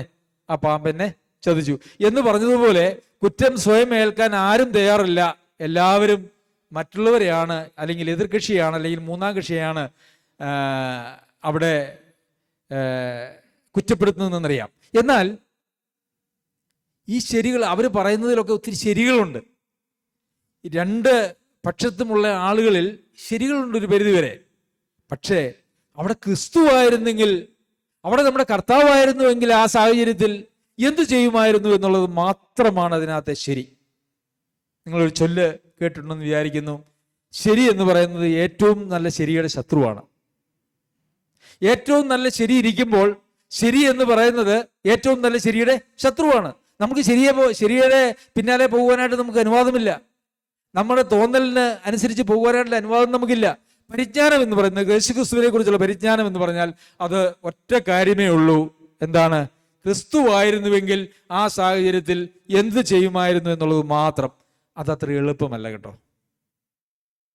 ആ ഒരു അവസ്ഥയിലേക്ക് എത്തിച്ചേരുന്നതാണ് ക്രിസ്തീയ ജീവിതത്തിന്റെ പക്വത പ്രാപിക്കുക, ക്രിസ്തീയ ജീവിതത്തിൽ വിജയം പ്രാപിക്കുക, കർത്താവിനെ പോലെയാകുക എന്നൊക്കെ പറയുന്നത്. കർത്താവിനെ പോലെ ആകുന്നവർക്ക് മാത്രമേ ദൈവത്തിൻ്റെ ഇഷ്ടം തിരിച്ചറിയുവാനായിട്ട്, രൂപാന്തരപ്പെടുന്നവർക്ക് മാത്രം സാധിക്കുന്ന ഒരു കാര്യമാണെന്ന് 12-ാം അധ്യായത്തിൻ്റെ 2-ാമത്തെ വാക്യത്തിൽ നാം വായിക്കുന്നുണ്ട്. അപ്പോൾ ഈ പരിജ്ഞാനം നമുക്ക് ഉണ്ട് എങ്കിൽ മാത്രമേ നമ്മെ സംബന്ധിച്ച് നമുക്കൊരു ജീവിതം, വിജയകരമായിട്ടുള്ള ക്രിസ്തീയ ജീവിതം നമുക്ക് നടത്തുവാനായിട്ട് കഴിയുകയുള്ളൂ. അതുപോലെ തന്നെ നമ്മളെ കൊണ്ട് ആർക്കെങ്കിലും എന്തെങ്കിലും ഉപകാരം ഉണ്ടാവുകയുള്ളൂ. എന്നാൽ ഈ പരിജ്ഞാനം നമുക്ക് ലഭിക്കുന്നത് ദൈവാത്മാവിനാൽ, ദൈവവചനത്തിലൂടെയാണ്. ദൈവവചനത്തിന്റെ മുമ്പാകെ സമർപ്പണത്തോടെ, ഭയത്തോടെ ഇരുന്ന് അതിനെ വായിക്കുവാനും ധ്യാനിക്കുവാനും അത് ദൈവാത്മാവ് നമ്മുടെ ഹൃദയങ്ങളിലേക്ക് വെളിപ്പെടുത്തി തരുവാനായിട്ടും നമുക്ക് സാധിക്കുന്നില്ല എങ്കിൽ ഈ പരിജ്ഞാനത്തിലേക്ക് എത്തുക എന്ന് പറയുന്നത് അസാധ്യമായിട്ടുള്ളൊരു കാര്യമാണ്. ഇന്ന് അനേകർക്കും പരിജ്ഞാനമില്ലാത്തതിന് കാരണം എന്താണെന്ന് അറിയാമോ? രാവിലെ ചാടി എഴുന്നേൽക്കും, എന്നിട്ട് ബൈബിൾ തുറക്കും. ഇന്ന് സമയം കഴിഞ്ഞു പോയി, ബൈബിൾ തുറന്നു, സാധാരണ ഒരധ്യായമാണ് വായിക്കുന്നതെന്ന് സമയമില്ല, ഓടി ഒരു പേജോ അല്ലെങ്കിൽ ഒരു ഖണ്ഡികയോ വായിച്ചു മടക്കി വെച്ചു പോയി. പ്രിയമുള്ളവരെ, നിങ്ങൾ ദൈവത്തെ പരിഹസിക്കുന്നതാണ്. അങ്ങനെയാണ് നമ്മുടെ ദൈവവചന വായനയും അതുപോലെ തന്നെ ആ വായനയിലുള്ള നമ്മുടെ സംതൃപ്തിയുമെങ്കിൽ നമ്മൾ ദൈവത്തെ പരിഹസിക്കുന്നവരും നമ്മെ തന്നെ വഞ്ചിക്കുന്നവരുമാണ്. യാതൊരു നിലയിലും ഒരു കാലത്തും ഒരു പരിജ്ഞാനത്തിലേക്ക് എത്തിപ്പെടുവാനായിട്ട് ആർക്കും കഴിയുന്നതല്ല. ശരി, നമുക്ക് ഇന്ദ്രിയജയം എന്ന് പറഞ്ഞാൽ നമ്മൾ ജഡത്തെ അനുസരിച്ച് ജീവിക്കുന്ന അവസ്ഥയിൽ നിന്നും ആത്മാവിന്റെ നിയന്ത്രണത്തിലേക്ക് നമുക്ക് വരുന്നുണ്ട് എങ്കിൽ നാം ദൈവത്തെ സ്നേഹിക്കുന്നവരാണ്. ഒരു ഉത്സാഹവുമില്ല, എനിക്കൊരു പരിജ്ഞാനവുമില്ല, ഞാൻ എൻ്റെ ജഡത്തിനനുസരിച്ച് ജീവിക്കുന്നുവെങ്കിൽ ദൈവത്തെ സ്നേഹിക്കുന്നു എന്ന് പറയുവാനായിട്ട് കഴിയുമോ? ഒരിക്കലുമില്ല എന്ന് നമുക്കറിയാം. ഇന്ദ്രിയജയത്തോട് സ്ഥിരതയെക്കുറിച്ച് നമ്മൾ പൗലോസ് അപ്പോസ്തലന്റെ വാക്കുകളിലൂടെ നമ്മൾ കേട്ടതാണ്. എന്താണ് പൗലോസ് അപ്പോസ്തലൻ പറയുന്നത്? എന്ത് കഷ്ടം വന്നാലും, എന്ത് ദാരിദ്ര്യം വന്നാലും, എന്ത് ആപത്ത് വന്നാലും, ഏത് വാളാണേലും, ഒരറുക്കാൻ കൊണ്ടുവന്ന് നിർത്തിയിരിക്കുന്ന ഒരാടിനെ പോലെ വാളുമായിട്ട് എൻ്റെ സന്നിധിയിൽ, എൻ്റെ അടുക്കൽ നിന്നെ ഏത് നിമിഷവും കൊല്ലുമെന്ന് പറഞ്ഞുകൊണ്ട് എൻ്റെ അടുക്കൽ ഒരാൾ നിന്നാലും ഞാൻ കുലുങ്ങുകയില്ല. പിതാവായ ദൈവത്തിലുള്ള, കർത്താവായ യേശുക്രിസ്തുവിലുള്ള ദൈവസ്നേഹത്തിൽ നിന്നും എന്നെ വേർപിരിക്കുവാൻ അങ്ങനെ ഒരു വാളിനും കഴിയില്ല, ഒരു നഗ്നതയ്ക്കും കഴിയില്ല, ഒരാപത്തിനും കഴിയില്ല, ഒരു കഷ്ടതയ്ക്കും കഴിയില്ല, ഒരു ദാരിദ്ര്യത്തിനും കഴിയില്ല. അതാണ് സ്ഥിരത എന്ന് പറയുന്നത്. പലപ്പോഴും വിശ്വാസികളുടെ അവസ്ഥ എന്താണെന്ന് അറിയാമോ? ആ സഹോദരൻ പറഞ്ഞ് എനിക്ക് ഇഷ്ടപ്പെട്ടില്ല, അതുകൊണ്ട് ഞാൻ സഭായോഗത്തിന് പോകുന്നില്ല. അല്ലെങ്കിൽ പാസ്റ്റർ എന്തോ പറഞ്ഞു അതെനിക്ക് ഇഷ്ടപ്പെട്ടില്ല, അതുകൊണ്ട് ഞാൻ സഭായോഗത്തിന് പോകുന്നില്ല. ദൈവവചനത്തിലെ പ്രമാണങ്ങൾ അതൊന്നും ഒരു ബാധകവുമല്ല. അപ്പോൾ സ്ഥിരത എന്ന് പറയുന്നത് അശേഷമില്ലാതെ, അല്ലേ? അശേഷമില്ല സ്ഥിരത എന്ന് പറയുന്നത്. യാക്കോബ് എഴുതിയ ലേഖനത്തിൽ കാറ്റടിച്ച് അലയുന്ന കടൽ തിരയ്ക്ക് സമൻ. ഒരു കാറ്റ് ഇങ്ങോട്ടടിക്കുമ്പോൾ ഇങ്ങോട്ട് വെള്ളം നീങ്ങും, അവിടെ നിന്ന് ഇങ്ങോട്ട് കാറ്റടിക്കുമ്പോൾ അങ്ങോട്ട് വെള്ളം നീങ്ങും, അല്ലേ? നമ്മൾ റോഡിൽ കൂടെ പോകുമ്പം ഈ കരിയിലയൊക്കെ ഇങ്ങനെ ചാടി റോഡിൽ കിടക്കും. ഒരു വാഹനം അങ്ങോട്ട് പോകുമ്പോൾ ആ കരികില പറന്ന് അങ്ങോട്ട് പോകും, അടുത്ത വാഹനം ഇങ്ങോട്ട് വരുമ്പോൾ ആ കരികില ഇങ്ങോട്ട് വരും. യഥാർത്ഥത്തിൽ ഇങ്ങനെ അങ്ങോട്ടും ഇങ്ങോട്ടും ചാഞ്ചാടി യാതൊരു സ്ഥിരതയും ഇല്ലാതെ കാണുന്നതിൻ്റെയും തോന്നുന്നതിൻ്റെയും പിന്നാലെയൊക്കെ പോയി വിശ്വാസ ജീവിതത്തിൽ തുടങ്ങിയിടത്ത് തന്നെയോ അല്ലെങ്കിൽ അതിനേക്കാൾ വലിയ ഒരു പടുകുഴിയിലേക്കോ ആണ് അനേക വിശ്വാസികളും പോകുന്ന. സ്ഥിരത എന്ന് പറയുന്നത് അവർക്കില്ല. അവർക്ക് തോന്നലുകളാണ് പ്രധാനം. ദൈവവചനത്തിന്റെ പ്രമാണങ്ങൾ എഴുതി രേഖപ്പെടുത്തി തന്നിരിക്കുന്നതായിട്ടുള്ള പ്രമാണങ്ങളൊന്നും ആർക്കും വിഷയമല്ല. അങ്ങനെ വിഷയമായിരുന്നുവെങ്കിൽ ഇന്ന് സഭകളിലൊക്കെ ധാരാളം ആളുകൾ ഉണ്ടാകുമായിരുന്നു, നമ്മുടെ സഭയിലും ധാരാളം ആളുകൾ ഉണ്ടാകുമായിരുന്നു. എന്നാൽ ദൈവവചനത്തിലെ പ്രമാണങ്ങളല്ല, മറിച്ച് ആളുകളുടെ തോന്നലുകളും ഇഷ്ടാനിഷ്ടങ്ങളുമാണ് പലപ്പോഴും ആളുകളെ നിയന്ത്രിക്കുന്നത് എന്നുള്ളത് എത്രയോ സങ്കടകരമായിട്ടുള്ള കാര്യമാണ്. പിന്നെ വീണ്ടും സ്ഥിരതയോട് ഭക്തി. പ്രിയമുള്ളവരെ, ഭക്തി ചോർന്നു പോയ ഒരു ക്രിസ്തീയ സമൂഹമാണ്. നമുക്ക് നമ്മളെ തന്നെ ഒന്ന് പരിശോധിക്കാം. നമ്മളിൽ യഥാർത്ഥത്തിലുള്ള ദൈവഭക്തി ഉണ്ടോ? ഈ ഭക്തി എന്ന് പറഞ്ഞാൽ എന്താ? ദൈവഭയം എന്നും ഭക്തി എന്നും ഒക്കെ അതിനെ പറയും. എന്താണ് ഭക്തി എന്ന് പറഞ്ഞാൽ? ഇപ്പോൾ വിശ്വാസത്തോട് കൂട്ടേണ്ടതായിട്ടുള്ള ഒരു കാര്യമാണല്ലോ ഭക്തി. അപ്പൊ വിശ്വാസമല്ല ഭക്തി, പരിജ്ഞാനവുമല്ല ഭക്തി, ഇതൊന്നും അല്ല ഭക്തി. ഭക്തി വ്യത്യസ്തമായിട്ടുള്ളൊരു കാര്യമാണ്. ദൈവത്തെക്കുറിച്ച് ഓർക്കുമ്പോൾ നമ്മുടെ ഉള്ളിലേക്ക് വരുന്നതായിട്ടുള്ള ചിന്ത എന്താ? ഇന്ന് ലോകത്ത് അനേക പാട്ടുകാര് ഈ ദൈവത്തെക്കുറിച്ചുള്ള ഭയം മനുഷ്യർക്ക് ഇല്ലാതെയാക്കുന്നതായിട്ടുള്ള പാട്ടുകളൊക്കെ ഉണ്ടാക്കി പാടിച്ച് പലപ്പോഴും ദൈവത്തെ ആളുകൾ കാണുന്നത് എങ്ങനെയാണെന്നറിയാമോ? ഒരു പാട്ടുണ്ട്, ഒന്ന് വിളിച്ചാൽ ഓടി എൻ്റെ അരികിലെത്തും, അല്ലേ?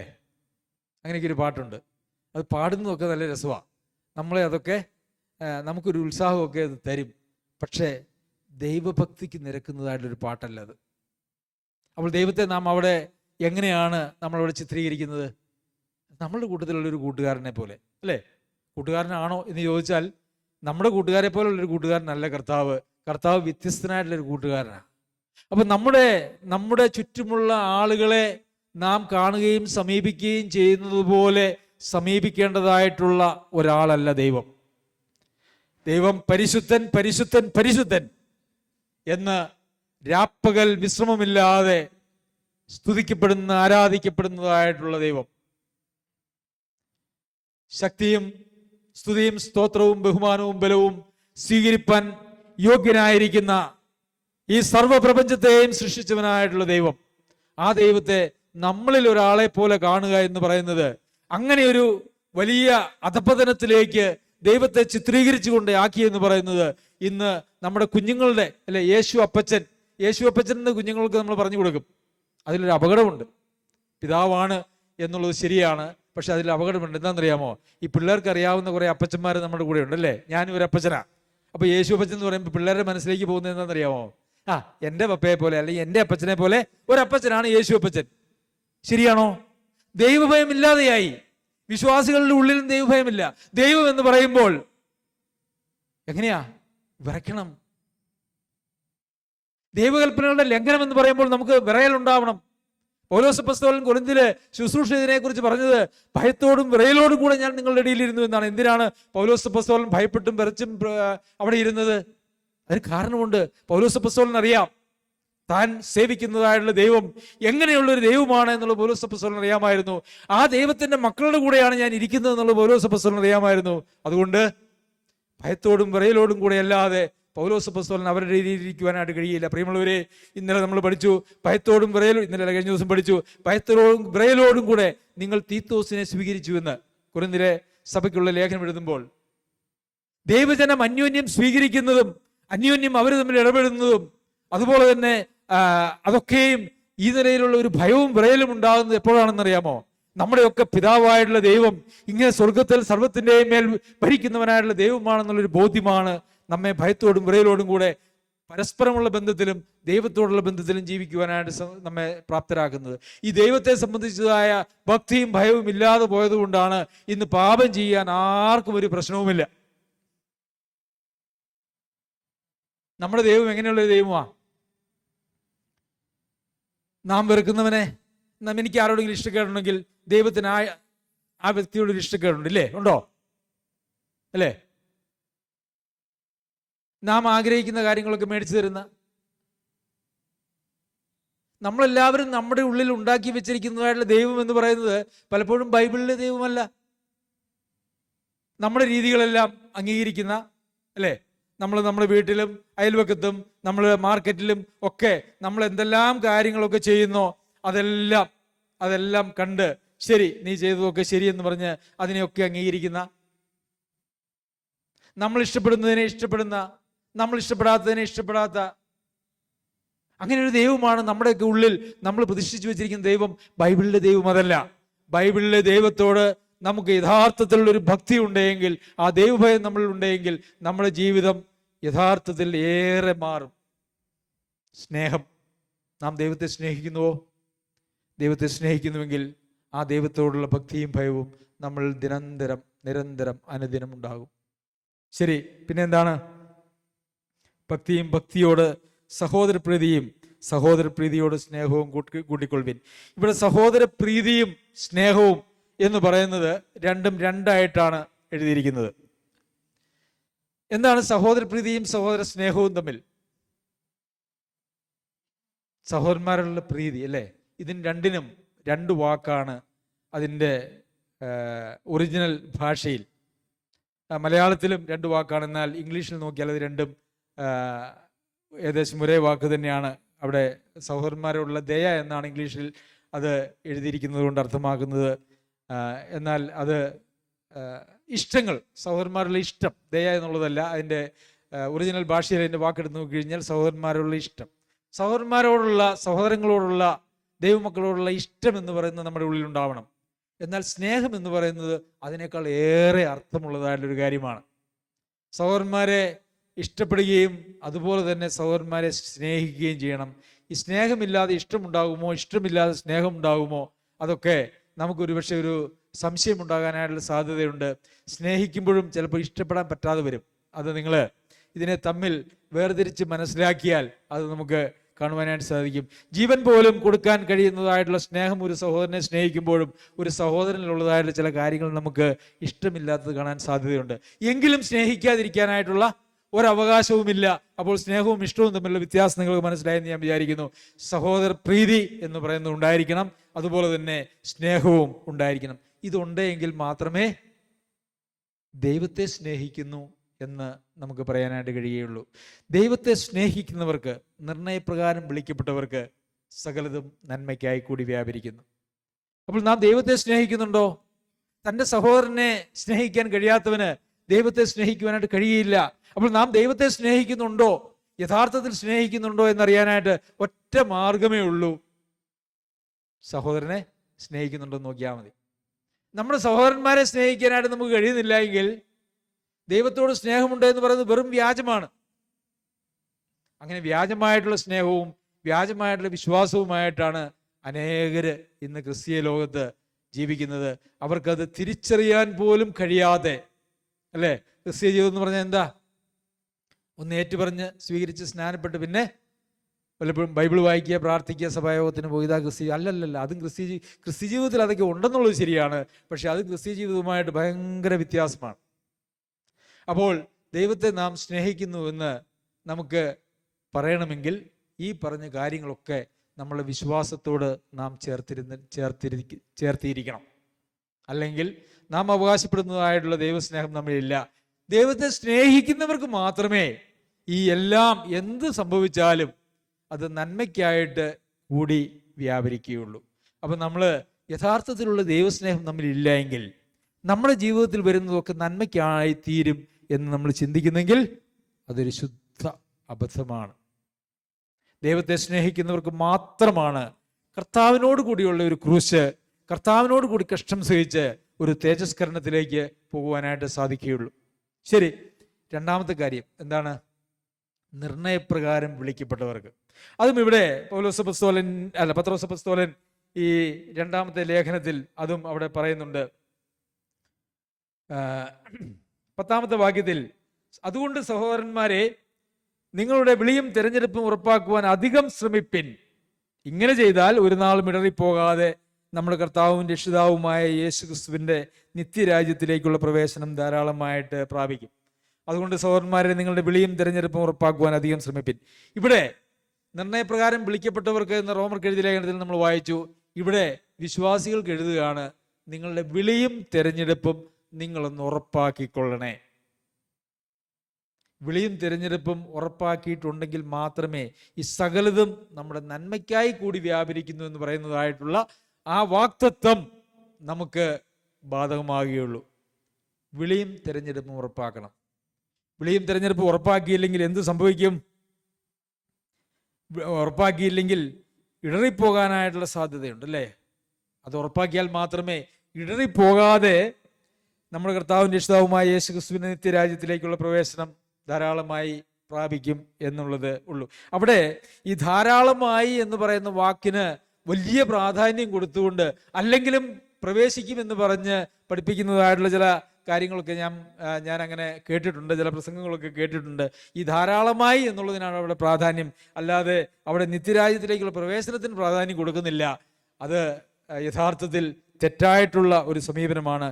ഇടറിപ്പോയി നിത്യരാജ്യത്തിലേക്ക് പ്രവേശനം ഇല്ലാതെ പോകുന്നതായിട്ടുള്ളൊരു അവസ്ഥയെക്കുറിച്ച് ദൈവവചനത്തിൽ ഉടനീളം നമുക്ക് കാണുവാനായിട്ട് സാധിക്കും. വിളിയും തെരഞ്ഞെടുപ്പും, നമ്മളെ വിളിച്ചിട്ടുമില്ല തെരഞ്ഞെടുത്തിട്ടുമില്ല എങ്കിൽ പിന്നെ എന്ത് പ്രവേശനമാണ്? ചെറിയ പ്രവേശനമുണ്ടോ? ഇല്ല, അങ്ങനെ ചെറിയൊരു പ്രവേശനം എന്ന് പറഞ്ഞൊന്നുമില്ല. വിളിയും തെരഞ്ഞെടുപ്പിലും നമ്മൾ പെട്ടിട്ടില്ല എങ്കിൽ ഒരു ചെറിയ പ്രവേശനവുമില്ല, ഒന്നുമില്ല എന്നുള്ളത് ഒരു സാമാന്യ ബോധത്തോടെ ഇത് വായിച്ചാൽ നമുക്ക് മനസ്സിലാകുന്നതായിട്ടുള്ള കാര്യമേ ഉള്ളൂ. അപ്പോൾ വിളിയും തിരഞ്ഞെടുപ്പ് ഉറപ്പാക്കണം.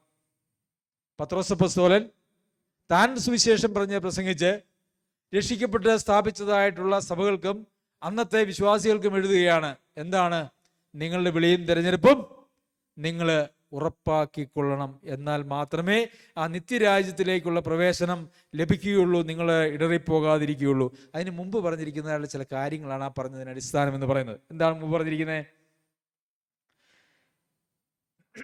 നേരത്തെ നമ്മൾ വിശ്വാസത്തോട് കൂട്ടേണ്ടതായിട്ടുള്ള കാര്യങ്ങളൊക്കെ പറഞ്ഞു. അതിനുശേഷം അവയില്ലാത്തവനോ ഇവ നിങ്ങൾക്കുണ്ടായി വർദ്ധിക്കുന്നു. 8-ാം വാക്യം, വർദ്ധിക്കുന്നുവെങ്കിൽ നിങ്ങൾ നമ്മുടെ കർത്താവായ യേശു ക്രിസ്തുവിന്റെ പരിജ്ഞാനം സംബന്ധിച്ച് ഉത്സാഹമില്ലാത്തവരും നിഷ്ഫലന്മാരുമായിരിക്കില്ല. അങ്ങനെ ഇവയൊക്കെ ഉണ്ടായി വർദ്ധിക്കുന്നെങ്കിൽ നിങ്ങൾ എങ്ങനെയായിരിക്കില്ല? വർദ്ധിക്കുന്നുവെങ്കിൽ നിങ്ങൾ എങ്ങനെയായിരിക്കും? നിങ്ങൾ ഉത്സാഹമുള്ളവരും സഫലന്മാരും ആയിരിക്കും എന്നാണ്. അല്ലെങ്കിൽ ഇതൊന്നും ഉണ്ടാകുകയില്ല എന്നാണ്. അവയില്ലാത്തവനോ കുരുടനത്രേ. അപ്പോൾ ഈ വിശ്വാസത്തോട് അവിടെ പറഞ്ഞതായിട്ടുള്ള ഈ കാര്യങ്ങൾ കേൾക്കാത്ത അല്ലെങ്കിൽ ചേർക്കാത്തതായിട്ടുള്ള ആളുകളെ കുറിച്ച് പറയുന്നത് അവർ കുരുടന്മാരാണ്. കുരുടന്മാരുടെ പ്രത്യേകത എന്താ? അവർക്കൊന്നും കാണാനായിട്ട് കഴിയില്ല. അപ്പോൾ വിശ്വാസികൾക്ക് ബാധിക്കുന്നതായിട്ടുള്ള കുരുട് അല്ലെങ്കിൽ അന്ധത എന്ന് പറയുന്നത് എന്താണ്? അവർക്ക് ആത്മീയമായിട്ടുള്ള യാതൊരു കാര്യങ്ങളും കാണാനോ മനസ്സിലാക്കാനായിട്ടോ സാധിക്കുകയില്ല. അല്ലാതെ അവരുടെ കണ്ണിന്റെ കാഴ്ച നഷ്ടപ്പെടുമെന്നല്ല അവിടെ പറഞ്ഞിരിക്കുന്നത് എന്നുള്ളത് നമുക്കറിയാമല്ലോ. അവർക്ക് ദൈവം ഒരുക്കിയിരിക്കുന്നതോ ദൈവം വാഗ്ദത്തം ചെയ്തിരിക്കുന്നതോ ദൈവം നമ്മളോട് പറഞ്ഞിരിക്കുന്നതോ നമ്മെക്കുറിച്ച് പറഞ്ഞിരിക്കുന്നതായിട്ടുള്ള ഒരു കാര്യവും കാണാനായിട്ട് അവർക്ക് കഴിയില്ല. അവർ കുരുടരാണ്. പിന്നെ പറഞ്ഞിരിക്കുന്നത് എന്താ? കുരുടര് സംബന്ധിച്ച് അവ ഇല്ലാത്തവനോ കുരുടനത്രേ, അവൻ ഹ്രസ്വദൃഷ്ടിയുള്ളവനും. ഹ്രസ്വദൃഷ്ടി എന്താണെന്ന് നിങ്ങൾക്കറിയാം അല്ലേ? ആളുകൾക്ക് പൊതുവെ അവരുടെ ചെറുപ്രായത്തിൽ ഹ്രസ്വദൃഷ്ടി ഉണ്ടാകും. ഹ്രസ്വദൃഷ്ടി എന്ന് പറഞ്ഞാൽ എന്താ? തൊട്ടടുത്തുള്ളതൊക്കെ കാണാം. ഹ്രസ്വദൃഷ്ടിയുള്ള ആളുകൾ പുസ്തകം വായിക്കുന്നത് നിങ്ങൾ കണ്ടിട്ടുണ്ടാകും. ഇങ്ങനെ വെച്ച് വായിക്കും. ദീർഘദൃഷ്ടിയുള്ള ആളുകൾ എങ്ങനെയാണ് വായിക്കുക? ഇങ്ങനെ വെച്ച് വായിക്കും അല്ലേ? സാധാരണ ദൃഷ്ടിയുള്ള ആൾ ഇങ്ങനെ വെച്ച് വായിക്കും. അപ്പൊ അവർ ഹ്രസ്വദൃഷ്ടിയുള്ളവരാണ്. എന്തുകൊണ്ടാണ്? ഈ ഹ്രസ്വദൃഷ്ടിയുടെ പ്രത്യേകത എന്താ? അവർക്ക് അടുത്തുള്ളത് മാത്രമേ കാണാനായിട്ട് കഴിയുള്ളൂ. കുരുടർക്ക് ആത്മീയമായിട്ടുള്ള ഒന്നും കാണാനായിട്ട് കഴിയില്ല. ഹ്രസ്വദൃഷ്ടിയുള്ളവർക്ക് അടുത്തുള്ളത് കാണാം. എന്ന് വെച്ചാൽ എന്താ അതിൻ്റെ അർത്ഥം? കഴിഞ്ഞ ഒരു വർഷത്തെക്കുറിച്ച് അല്ലെങ്കിൽ കഴിഞ്ഞ 5 വർഷത്തെക്കുറിച്ച് അല്ലെങ്കിൽ വരാൻ പോകുന്നതായിട്ടുള്ള ചില ദിവസങ്ങളോ ആഴ്ചകളോ മാസങ്ങളോ വർഷങ്ങളോ അത് അവർക്ക് കാണാനായിട്ട് കഴിയും. എന്ന് വെച്ചാൽ ഇത്രയേ ഉള്ളൂ, എൻ്റെ ജനനം മുതൽ എൻ്റെ മരണം വരെയുള്ള അങ്ങനെ 10, 80, 100 വയസ്സിനുള്ളിൽ സംഭവിക്കുന്ന കാര്യങ്ങൾ മാത്രമേ അവർക്ക് കാണാൻ കഴിയുള്ളൂ. കർത്താവായ യേശു ക്രിസ്തു നിത്യതയിൽ ചെയ്തതും ഈ നിത്യതയിൽ നമുക്ക് ലഭിക്കാനിരിക്കുന്നതുമായിട്ടുള്ള യാതൊന്നിനെ കുറിച്ചും അവർക്ക് കാണാനായിട്ട് കഴിയില്ല. അതാണ് ഹ്രസ്വദൃഷ്ടിയുള്ള ആളുകളെ സംബന്ധിച്ച് നമുക്ക് പറയാനായിട്ട് സാധിക്കുന്നത്. അവർ ഹ്രസ്വദൃഷ്ടിയുള്ളവർ. ഹ്രസ്വദൃഷ്ടി ഉണ്ടെങ്കിൽ അതിൻ്റെ ഒരു ഫലം എന്താണെന്നറിയാവോ? തൻ്റെ മുമ്പിലത്തെ പാപങ്ങളുടെ ശുദ്ധീകരണവും മറന്നവനും അത്രേ അല്ലേ? അവർക്ക് എന്നെ കർത്താവായ യേശു ക്രിസ്തു എൻ്റെ പാപത്തിൻ്റെ ശിക്ഷയിൽ നിന്നും പാപത്തിൻ്റെ അടിമത്തത്തിൽ നിന്നും വിടുവിച്ച് എന്നെ ഒരു ദൈവ പൈതലാക്കി തീർത്തു. അത് ലോകസ്ഥാപനത്തെങ്കിൽ പിതാവായ ദൈവം ഒരുക്കിയതായിട്ടുള്ള കാര്യമാണ്. അതിൻ്റെ ഫലം എന്ന് പറയുന്നത് എൻ്റെ നിത്യതയ്ക്ക് വേണ്ടിയാണ്. അതല്ലാതെ ഈ ലോകത്തിലെ 10, 80 വർഷങ്ങളെക്കുറിച്ച് വേണ്ടിയിട്ടുള്ളതല്ല. നിത്യതയിൽ ദൈവം പ്രോഗ്രാം ചെയ്തതും നിത്യതയിൽ ചെയ്തതുമായിട്ടുള്ളൊരു കാര്യം, നിത്യതയ്ക്ക് വേണ്ടി ചെയ്തതായിട്ടുള്ളൊരു കാര്യം, ഇത് രണ്ടും കാണുവാനായിട്ട് കഴിയുന്നില്ല. ഹ്രസ്വദൃഷ്ടിയാണ്. ഈ ജീവിതത്തിലെ കൊച്ചു കൊച്ചു കാര്യങ്ങളും അതല്ലെങ്കിൽ നമ്മൾ വലുത് എന്ന് ചിന്തിക്കുന്നതായിട്ടുള്ള കാര്യങ്ങളും മാത്രമാണ് അങ്ങനെയുള്ള ആളുകളുടെ ചിന്താഗതിയും അവരെ നിയന്ത്രിക്കുന്നതുമായിട്ടുള്ള കാര്യം എന്ന് പറയുന്നത്. പ്രിയമുള്ളവരെ, ഹ്രസ്വദൃഷ്ടിയുള്ളവരാവരുത്. ഹ്രസ്വദൃഷ്ടിയുണ്ട്. നമ്മൾ നമ്മുടെ ജീവിതത്തെക്കുറിച്ചൊക്കെയാണ്, നമ്മുടെ താൽക്കാലികമായിട്ടുള്ള ജീവിതത്തെക്കുറിച്ചൊക്കെയാണ് നമ്മളുടെ ഏറ്റവും വലിയ കൺസേണും നമ്മളുടെ പരാതികളും നമ്മുടെ ആശയങ്ങളും നമ്മുടെ ആശയും നമ്മളുടെ ഉത്സാഹവും ഒക്കെ ഈ കൊച്ചു ജീവിതത്തെ ചുറ്റിപ്പറ്റിയാണ് എങ്കിൽ നാം കുരുടരാണ്, നാം ഹ്രസ്വദൃഷ്ടിയുള്ളവരാണ്. നമുക്ക് നിത്യതയുടെ കാഴ്ചപ്പാട് നമുക്കില്ല. അങ്ങനെയുള്ളവരോട് ബൈബിൾ പറയുന്നു, വചനം പറയുന്നു, നിങ്ങളുടെ വിളിയും തിരഞ്ഞെടുപ്പും നിങ്ങൾ ഉറപ്പാക്കിക്കൊള്ളുക. അതാണ്, നിങ്ങൾ കുരുടരാണ്, നിങ്ങൾക്ക് ആത്മീയമായിട്ടുള്ള യാഥാർത്ഥ്യങ്ങളൊന്നും നിങ്ങൾക്ക് മനസ്സിലാക്കാനായിട്ട് കഴിയുന്നില്ല എന്ന് മാത്രവുമല്ല, നിങ്ങൾ ഈ ജീവിതത്തെ ചുറ്റിപ്പറ്റിയുള്ള കാര്യങ്ങളാണ് നിങ്ങളുടെ ജീവിതത്തിൻ്റെ അടിസ്ഥാനപരമായിട്ട് നിങ്ങളുടെ ജീവിതത്തെ നിയന്ത്രിക്കുന്നതെങ്കിൽ നിങ്ങളുടെ വിളിയും തിരഞ്ഞെടുപ്പും ഒന്ന് ഉറപ്പാക്കണം. ഒരു പക്ഷേ നിങ്ങൾ വിളിച്ചിട്ടുണ്ടാവില്ല, ഒരു പക്ഷേ നിങ്ങൾ തിരഞ്ഞെടുത്തിട്ടുണ്ടാവില്ല, നിങ്ങൾ കർത്താവിൻ്റെ ആ ആട്ടിൻകൂട്ടത്തിൽ നിങ്ങൾ ഒരു പക്ഷേ പെടാത്തവരായിരിക്കും. അങ്ങനെയെങ്കിൽ നിങ്ങളെ സൂക്ഷിക്കണമെന്നാണ് ഇവിടെ പറയുന്നത്. പ്രിയമുള്ളവരെ, തന്നെ സ്നേഹിക്കുന്നവർക്ക്, നിർണയപ്രകാരം വിളിക്കപ്പെട്ടവർക്ക് സകലതും നന്മയായി കൂടി വ്യാപരിക്കുന്നു. നാം ദൈവത്തെ സ്നേഹിക്കുന്നുവോ? യഥാർത്ഥത്തിൽ നാം അവനെ സ്നേഹിക്കുന്നുവോ? നാം ക്രിസ്തുദൃഷ്ടിയുള്ളവരോ കുരുടരോ ആണോ? നമ്മുടെ ജീവിതത്തിൻ്റെ ആഗ്രഹങ്ങളും ആശകളും എല്ലാം ഈ ജീവിതത്തെ ചുറ്റിപ്പറ്റിയുള്ളതാണോ? വിശ്വാസത്തെക്കുറിച്ച് പലതവണ നാം സംസാരിച്ചിട്ടുള്ളതാണ്. വിശ്വാസം എന്നതോ ആശിക്കുന്നതിൻ്റെ ഉറപ്പും കാണാത്ത കാര്യങ്ങളുടെ നിശ്ചയവുമാണ്. അങ്ങനെ ഒരു വിശ്വാസമാണ് നാം സ്വീകരിച്ചതെങ്കിൽ ഈ ലോകത്തിലെ കാര്യങ്ങൾ നമ്മെ നിയന്ത്രിക്കുന്നതായിട്ടുള്ള കാര്യങ്ങളെ ആയിരിക്കരുത്. നമ്മുടെ ജഡത്തിൻ്റെ ഇഷ്ടങ്ങളും മോഹങ്ങളും ഒന്നും നമ്മെ നിയന്ത്രിക്കുന്നതായിട്ടുള്ള കാര്യങ്ങളായിരിക്കരുത്. പത്രോസ് അപ്പോസ്തലൻ ഇവിടെ തുടങ്ങുന്നതുണ്ടല്ലോ, അത് പറഞ്ഞുകൊണ്ടാണ്. 4-ാമത്തെ വാക്യത്തിൽ അവയാൽ അവൻ നമുക്ക് വിലയേറിയതും അതിമഹത്വമായ വാഗ്ദത്തങ്ങൾ നൽകിയിരിക്കുന്നു. ഇവയാൽ നിങ്ങൾ ലോകത്തിൽ മോഹത്താലുള്ള നാശം വിട്ടൊഴിഞ്ഞ് ദിവ്യ സ്വഭാവത്തിന് കൂട്ടാളികളായി തീരുന്നു. ഈ ലോകത്തിൽ മോഹമെന്ന് പറയുന്നത് അത് ഹ്രസ്വദൃഷ്ടിയുള്ളവർക്കും ഗുരുടർക്കും മാത്രം ഉള്ളതായിട്ടുള്ളൊരു കാര്യമാണ്. അങ്ങനെ ആ ലോകത്തിൽ മോഹമാണ് എങ്കിൽ, ആ മോഹത്താലാണ്, ഈ ലോകത്തിലെ മോഹത്താലാണ് നാം നിയന്ത്രിക്കപ്പെടുന്നതെങ്കിൽ നമ്മൾ ഹ്രസ്വദൃഷ്ടിയുള്ളവരും ഗുരുടരുമാണ്. നമുക്കൊന്നും നേടുവാനായിട്ട്, ആത്മീയമായിട്ട് യാതൊന്നും കാണുവാനായിട്ടോ നേടുവാനായിട്ടോ നമുക്ക് സാധിക്കുകയില്ല. പ്രിയമുള്ളവരെ, നമുക്ക് ദൈവസന്നിധിയിൽ നമ്മുടെ തലകളെ വണക്കാം. നമ്മുടെ പരാജയങ്ങളെ നമുക്ക് ദൈവസന്നിധിയിൽ ഏറ്റു പറയാം. ഞങ്ങളുടെ ദൈവമായ കർത്താവേ, അടിയങ്ങൾ അങ്ങയുടെ മുഖത്തേക്ക് നോക്കുന്നു. അങ്ങയെ സ്നേഹിക്കുന്നവർക്ക്, നിർണയപ്രകാരം വിളിക്കപ്പെട്ടവർക്ക് സകലതും നന്മയ്ക്കായി കൂടി വ്യാപരിപ്പിക്കുന്നു എന്ന് ഞങ്ങൾ അറിയുന്നു കർത്താവേ. അത് ഞങ്ങളുടെ ജീവിതത്തിലെ ഓരോ നിമിഷവും അനുദിനവുമുള്ള ഒരു ബോധ്യമായിരിക്കുവാൻ അങ്ങ് ഞങ്ങളെ സഹായിക്കണം കർത്താവേ. ഞങ്ങൾ അങ്ങയെ സ്നേഹിക്കുന്നുവോ എന്ന് ഞങ്ങളുടെ ഹൃദയങ്ങളെ പരിശോധിക്കുവാൻ, ഞങ്ങളുടെ വിശ്വാസത്തെ പരിശോധിക്കുവാൻ അങ്ങ് ഞങ്ങളെ സഹായിക്കണം കർത്താവേ. ഞങ്ങൾ കർത്താവ് വിളിക്കപ്പെട്ട ഗണത്തിലുള്ളതാണോ? കർത്താവ് വിളിച്ച ഗണത്തിൽപ്പെട്ടവരാണോ? ഞങ്ങളെ കർത്താവിൻ്റെ തിരഞ്ഞെടുക്കപ്പെട്ട ഗണത്തിൽപ്പെട്ടവരാണോ എന്ന് ഞങ്ങളെ തന്നെ പരിശോധിക്കുവാൻ, ഞങ്ങളുടെ ആത്മീയ കണ്ണുകളെ കർത്താവെ ഒന്ന് പരിശോധിച്ച് അത് ഹ്രസ്വദൃഷ്ടിയോ അത് കുരുടോ ആണോ എന്നൊന്ന് പരിശോധിക്കുവാൻ, നിത്യമായിട്ടുള്ള കാര്യങ്ങളെ കാണുവാനും അതിലാശ്രയിക്കുവാനും അതിലാശ അങ്ങ് ഞങ്ങളെ പഠിപ്പിക്കണം. ഞങ്ങളുടെ പരാജയങ്ങളെ അങ്ങയുടെ മുമ്പാകെ ഞങ്ങൾ ഏറ്റുപറയുന്നു. പിതാവെ, അങ്ങ് സഹായിക്കണം. എത്രത്തോളം അങ്ങ് കൂടിയിരുന്ന് ഞങ്ങളെ നടത്തിയ അങ്ങയുടെ എല്ലാ കൃപകൾക്കായിട്ട് ഞങ്ങൾ അങ്ങയെ സ്തുതിക്കുന്നു.